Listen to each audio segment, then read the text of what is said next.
Bien, hoy de lo que quería hablar en este episodio contando mis experiencias era de por qué hay que vivir en el presente, ¿vale? Y si es cierto que lo hacemos o no lo hacemos.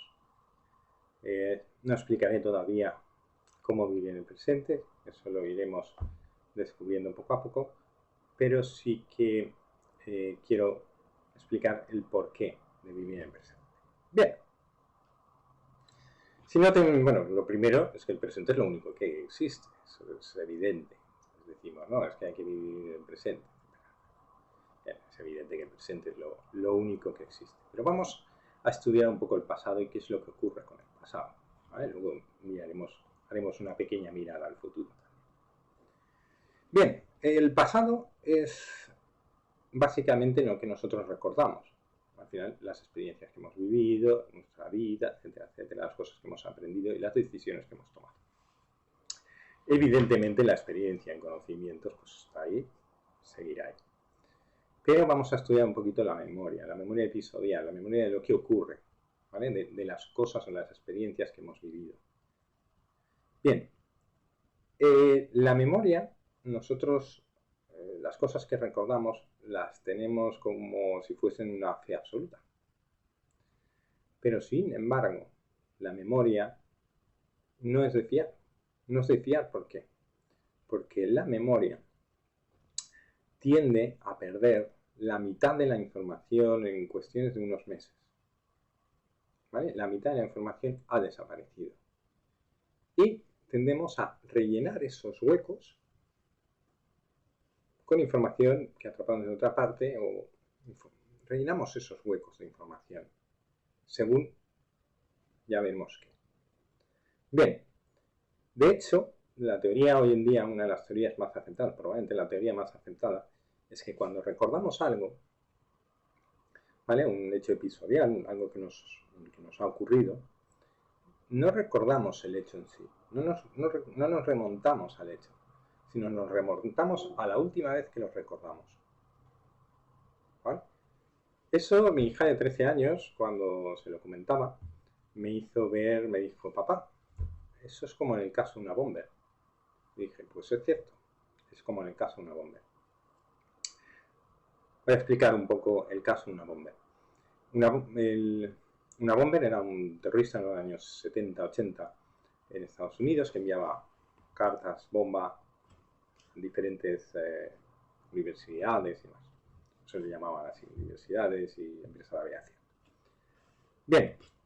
Bien, durante muchos años, creo que durante todos los años, hasta que al final le cogieron, solo existió un testigo que le vio poner una bomba. ¿Vale?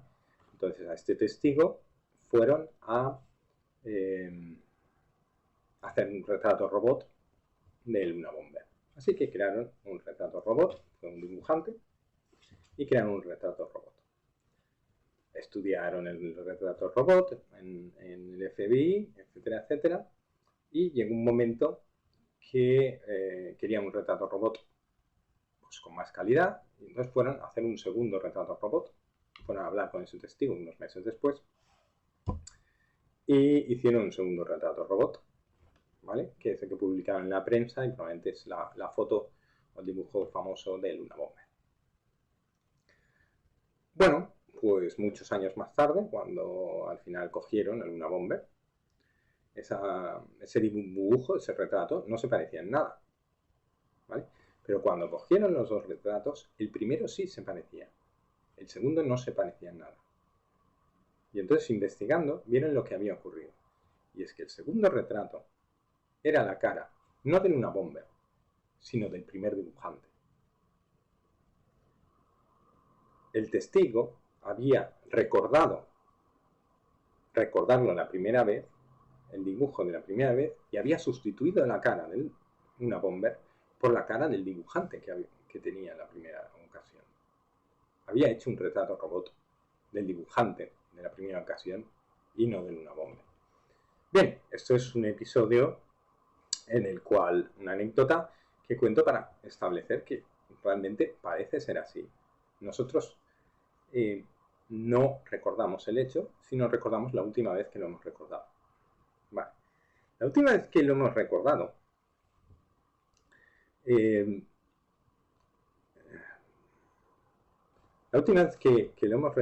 es posible que ese recuerdo se hubiese hecho pues por algo bueno o por algo malo. ¿Vale? Entonces, si ese recuerdo es un mal recuerdo, lo que hacemos es rellenarlo con cosas peores aún. Y si es un buen recuerdo, lo rellenamos con cosas mejores aún. ¿Vale? Ahí viene las idealizaciones o las demonizaciones que hacemos de cierta gente que nos ha acompañado durante la vida, ¿vale? O de ciertos hechos. ¿Con qué más cosas rellenamos estos recuerdos? Pues vamos a ver. Existen una serie de sesgos, ¿vale? De hecho, si la segunda vez que recordamos esto ya es un sesgo, ¿vale? La recordamos para mal, pues la segunda vez que probablemente lo recordamos para mal, cada vez se va poniendo peor la cosa. Si lo recordamos para bien, pues cada vez se va poniendo mejor la cosa. Pero existen más sesgos. Normalmente nosotros en nuestro pasado tenemos, y nuestra memoria y nuestro cerebro hace un sesgo impresionante. El más importante de ellos, que lo hacemos contra nuestras creencias, contra nuestras decisiones, es el sesgo de autoconfirmación. Es extraño y hasta cierto punto muy costoso el cambiar de opinión de una forma radical. Entonces el cerebro se resiste. ¿Eso qué quiere decir? Que nosotros cuando decimos, tenemos una creencia política, religiosa, etcétera, etcétera, y nosotros hemos vivido un acontecimiento, ese acontecimiento tenderemos a decorarlo con cosas que nos confirmen nuestras creencias. Cuando tomamos una decisión, por ejemplo, todo ese sesgo también de nuestra memoria lo que va a hacer es confirmarnos en nuestra decisión, con lo cual vamos a recordar las cosas no tal y como fueron, sino tal y como confirmen nuestra decisión. ¿Vale? Eso se ve en muchas ocasiones. Robert Cialdini tiene un libro que se llama Influencias, un libro buenísimo, en el que habla de la confirmación como necesidad también social. Las autoconfirmaciones muchas veces no son autoconfirmaciones propias, sino autoconfirmaciones sociales. Por ejemplo, cuando existen las recomendaciones, por ejemplo, cuando tú has hecho una recomendación, ¿vale? Cómprate este libro que es muy bueno. Es muy difícil echarse atrás. O sea, socialmente no consigues echarte atrás. Cuando tomas una decisión, por ejemplo, hablaremos del proceso de decisiones, que lo hacemos completamente mal. El proceso de decisiones parte de una glándula del cerebro que, digamos, conecta todo el cerebro y conecta todas nuestras emociones y nuestros sentidos. O sea, nosotros estamos preparados para tomar decisiones emocionalmente y no de forma analítica.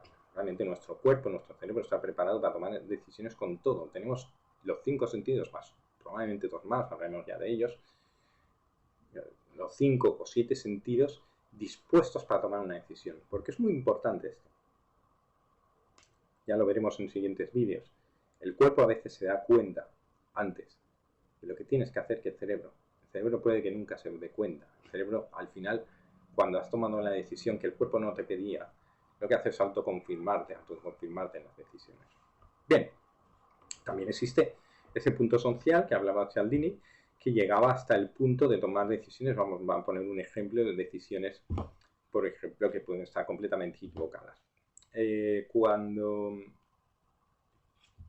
por ejemplo, en Estados Unidos o en otros países se ha estudiado que cuando hay un asesinato o algo así con suicidio, o incluso hay algún suicidio importante, los suicidios aumentan drásticamente. También aumentan los elementos posibles de suicidio, accidentes de aviones, etcétera, etcétera. Hasta ese punto, nuestra aceptación social es importante. Hasta el punto de cometer una decisión que está equivocada. Como diría Gandhi, un error es un error, aunque todo el mundo esté de acuerdo. Vale. Pero esa decisión se ve reforzada con esos elementos. También dice Cialdini que tú tienes que recomendar a alguien. Muchas veces no nos retractamos de nuestras decisiones porque ya las hemos expresado en público, ¿vale? Igual que nuestras creencias. Ocurre exactamente lo mismo. Cuando yo tengo una creencia y digo, no, es que yo soy ateo, ¿vale? No puedo decir el día de mañana que soy el Señor de Cristo, ¿vale? Me cuesta porque es algo que la gente lo ha asumido como mío. Entonces, después de esa expansión social de esas decisiones o de esas creencias, es con lo que al final nos vemos forzados a configurar nuestra identidad. Nuestra identidad es algo que el cerebro va a defender a capa y espada, aunque esté equivocado. Porque nuestra identidad, como acabamos de ver, está basada en recuerdos que son completamente deformados. Está basada en decisiones que nos han apoyado, que las hemos contado, nos han dicho, sí, lo has hecho muy bien. Claro, no podemos retractarnos. En creencias que hemos dicho, no, es que yo soy ateo. Ah, sí, muy bien, pues es Alfonso el ateo. ¿Vale? Entonces, toda esa identidad lo único que hace es condicionar el presente.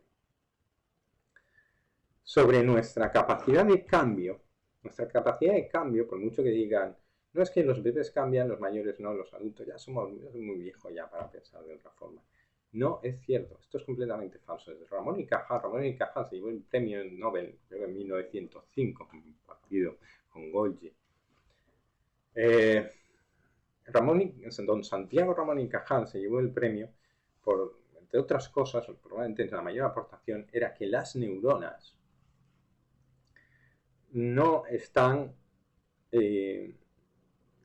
comunicadas o soldadas al resto de neuronas, ¿vale? Hay un espacio interneuronal, la sinapsis, que permite a la neurona cambiar de sitio y generar un pensamiento completamente diferente.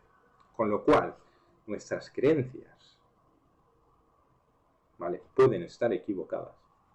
Nuestras decisiones pueden haber sido equivocadas y nuestra memoria es incorrecta. Y encima esa memoria que es incorrecta, vamos a tender a rellenarla, primero con lo que socialmente se ha aceptado y luego con las cosas que apoyen lo que hemos considerado identidad. Con lo cual siempre vamos a reforzar esa identidad. Eso que podemos decir que la identidad es algo importante, la identidad realmente no lo es. La identidad en el presente lo único que hace es limitarnos, ¿vale? Yo voy a evaluar hoy con una mente clara y limpia, con mis conocimientos de aprendizaje, evidentemente, pero mi memoria episódica, lo que genera mi identidad, no debe interferir en lo que está ocurriendo. Si mañana, si yo soy un completo desconocido, o soy un completo ateo, y mañana me aparecen 3 fantasmas, y me dicen el fantasma del pasado, el presente y el futuro, y me dicen que existe Dios, pues yo tendré que evaluar esa información con lo que tengo delante, ¿vale? Puedo evaluarlo con mis conocimientos, pero no debería evaluarlos con la identidad. La identidad lo único que provoca son creencias limitantes. Nos limita el cambio. Yo soy una persona absolutamente diferente a la que era hace 3 meses. Absolutamente diferente. Mi cambio ha sido de 180 grados, ¿vale? Es que recuerdo una amiga que decía, ¿no?, el cambio ha sido de 360 vuelves al mismo sitio, ¿vale? Mi cambio ha sido completo. Mi mente es completamente diferente y mi forma de pensar y de actuar es completamente diferente. Se puede cambiar, se puede transformar la vida. Muy bien, ahora vamos a ver un poquito solo el futuro. ¿Qué es el futuro? El futuro es algo que está por venir. Lo comentaba el otro día. En el primer vídeo lo comento. Nosotros tenemos una glándula que se llama amígdala, que está en el cerebro ahí, que forma parte de nuestro paleocerebro.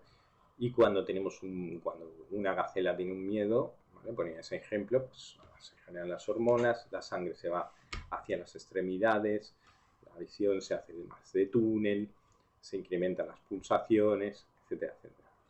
Al irse la sangre hacia las extremidades, dejamos de tener sangre en algunos sitios como en el estómago, nos provoca esa sensación de angustia. Bien, eso para una gacela, el miedo termina pronto, ¿vale? Cuando ya no tiene el león, o bien el león gana, ¿vale? O bien, sencillamente, el león ya no está y la gacela se tranquiliza.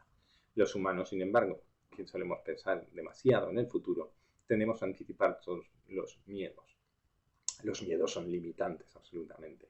El miedo es limitante porque te provoca ansiedad, ansiedad y ansiedad. Entonces, cuando piensas en algo, no haces más que provocarte ansiedad, ansiedad, ansiedad, y en base a un miedo, algo que puede que ocurra o puede que no, ¿vale? Esa ansiedad puede llevar a la depresión, etcétera, etcétera.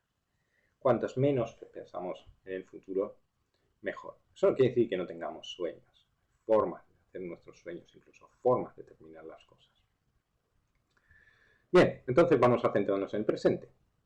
No, es que yo vivo el presente. Vale, bien. Realmente no vivimos el presente tanto como pensamos. Voy a poner varios ejemplos. Cuando nosotros vamos por la calle andando,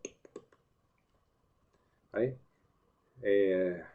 Normalmente no vamos fijándonos en la calle. De hecho, muchas veces nos damos cuenta que nos hemos equivocado en calle, no la hemos pasado, a no ser que tengamos el hábito muy cogido.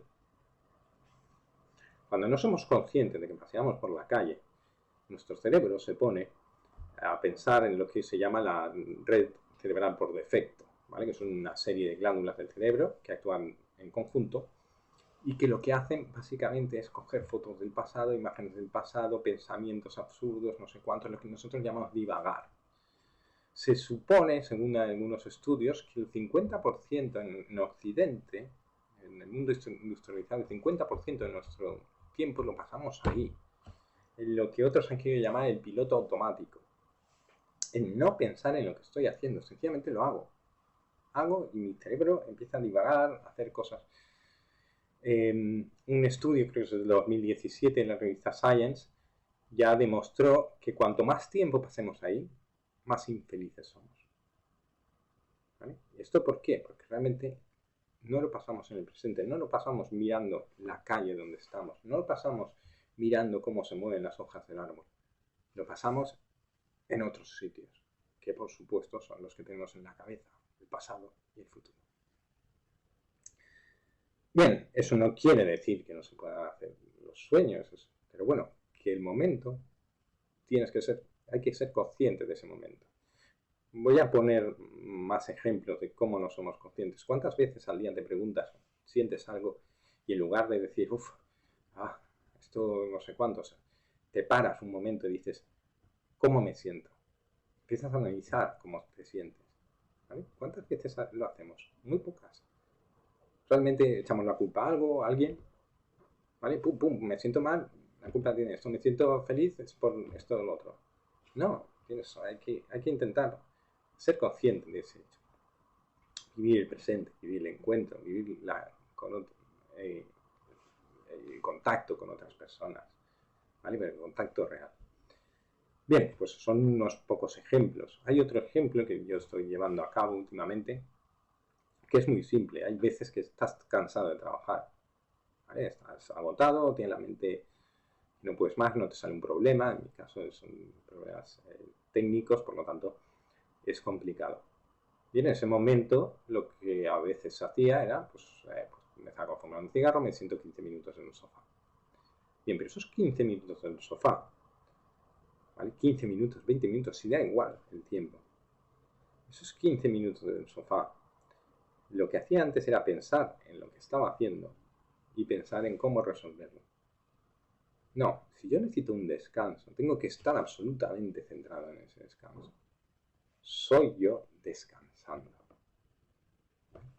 Es una de las prácticas que yo recomiendo.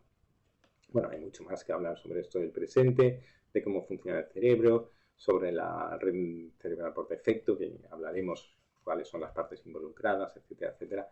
Pero por hoy lo dejo y espero que os haya gustado.